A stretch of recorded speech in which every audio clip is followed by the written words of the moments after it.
Nja kwebaza gwe wenna okwekumira ku mitimbagano gyaffe gyonna egya CP Media Uganda nga nze Crown Prince Mulondo Gerard olwaleero ennaku z'omwezi 30 omwezi ogusooka omwaka 2026 ng'ebibuuzo by'abayizi results z'abayizi aba primary 7 olwaleero weezifulumye.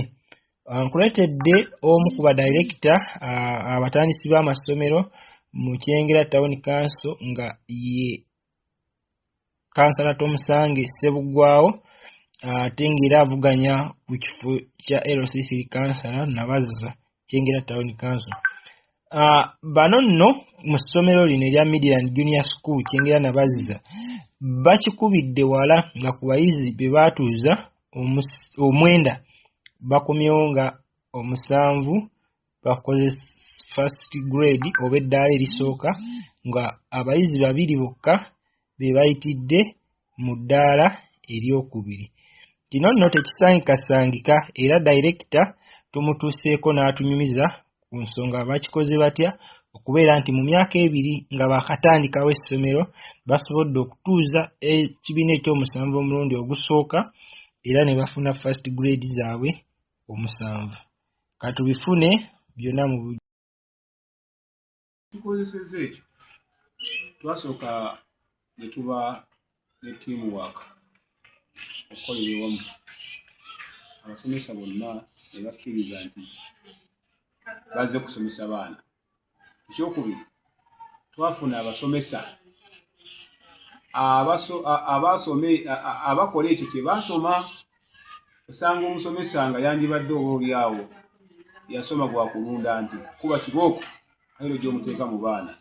Twafuna abasomesa nga basoma ekyo kyennyini kye basoma, abaana babaagala, omwana amusomesa n'afuna bulungi. Kakati ekyokubiri n'abasomesa bano okubasasula school fees, okubasasula ssente bulungi n'aba nga talina nnyo, takaaba nnyo. N'omusomesa oyinza okugaana omusasula ssente z'akolera, ebirowoozo biba waka, biba ku nnyumba gye bamubanja. Kati ebyo byonna bye bimu ku ebyo bisobola okuyisa abaana. Ate n'abaana tuba ne counseling buli weekend, tuba ne counseling olw'omukaaga oba olw'essande buli weekend. Ekyo omwana kituuza omutima gwe. N'olwekyo Victory gye tufunye eno olwaleero nga Midland, abazadde bakoze omulimu gw'amaanyi nnyo kubanga school fees babasasula. Abaana be twabaagalira aba P7 babatuwadde. Tetulina mwana gwe tubalinga nti tumwagala obudde buno, bonna babatuwa ne tubeera nabo obudde bwonna. Kakati abazadde batukoze bulungi obutagambika. Osanga omuzadde omwana wange mutwale eno, omwana omusaba olwaleero enkya tajja. Abazadde batukoze bulungi. Abaana bagamba baabo tubabawadde. Abaana ne babavaako ne batuwa Midland. Kati abasomesa bakoze omulimu gw'amaanyi nnyo era mbeebaza. Kati ebisale byalinnye engeri gye mufunye first grade. Nedda engeri gye tuli nti essomero lya muntu wa bulijjo oba lya muzadde tetukkiriza. Ssente zikyali zeezo ate tetugenda kwongeza. Olw'ensonga twagala omwana asome. Ebinafu bye bali twogerako nti essomero lyasomesanga bulungi ng'abaana bafuna first grade naye nga ssente ntono. Kakale ekyo eyo ligase oba ogirese obuguba mukulu ogulekawo n'abala bagugoberera nti essomero lyakwatanga mpola ssente ntono naye ng'ate first grade zibaawo. Tewali masomero gakikola. Essomero limala okukola nga bwe tukoze nga liga kati school fees $56,800. Olwekyo ffe tukyali awo twagala abantu baffe naddala nabaziza tumutuuseeko obuweereza obulungi. Ekanso mpozi mu bitonotono omwana biki byajja nabyo mu bufunze. Bayizaawo ekyo nakyo kikulu.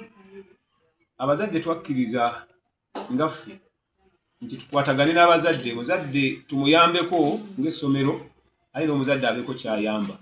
Kati ffe tugamba omwana okwewandiisa giba $3. Interview tukuwa ya bwereere, ebitabo, peeni, penso, ezo zo twazivaako. Omuzadde oli ku kyennyanja, oli ku nkoko, owute ku nnyama. Ezo ssente zonna ez'ebitabo zikoleki uniform tugikuwa ku bwereere. Kakati ate tugikuwa tukuweerako n'ettaayi. Ate omwana tumuyigiriza okusiba ettaayi agenda ayambeko kuba okukyala eyo nayo package yo tugikola ki tugigaba genda muzeeyi ayoze ettaayi ye n'agyoza n'esumulukuka n'akuba omulanga maama ettaayi yange bali ino okubanga gyoza ngisibye bagamba omwana ali ku kuyamba ku bantu okukola ki kati mufaliso mulangiti ino ebyaliimu netukwata netugamba kati nedda gineeteyo omulundi gumu omwana baawano kumpi wano ate lwaki tukusabiza emmere simanyi tayo emitwalo 6 za mmere nno kakati bwe tuwulira oli bwawulira nga tubyogera bwetu nagamba tebansaba obukadde 2 nedda emitwalo 26 omwana ng'ate wa primary 1 paka primary 5 emitwalo 3 P7 P6 kakati awo ndaba ate baby class ate ekyo twakikuba ne tumala mwana obujja mu baby class n'agenda mu top class Mukama Katonda yamanya kyalituwa gamba tewali kyuse omuzadde aleete buleesi mwana ekyo director akatalekeka nkubiriza abazadde okuteeka abaana mu masomero amalungi agakwasa Dear parents, and I, we are very happy, and we are here celebrating. Hope even we are bold to slaughter the goat. We are celebrating for Midland to get first grade exam. Parents, thank you so much for paying school fees for those learners. Thank you for caring for them, and I really love you so much. We thank our God who has given us that favor. It was not easy, our dear parents, but it was God's effort and learners' effort with teachers' effort. Even I thank my dear teachers for the effort they have put in that class, primary 7. Thank you for being work hard, for being effective teachers, hardworking and committed teachers. Thanks teachers for the work you have been doing to those 7 learners. We thank God for that. Even you keep on, don't get tired, dear teachers. Thanks so much.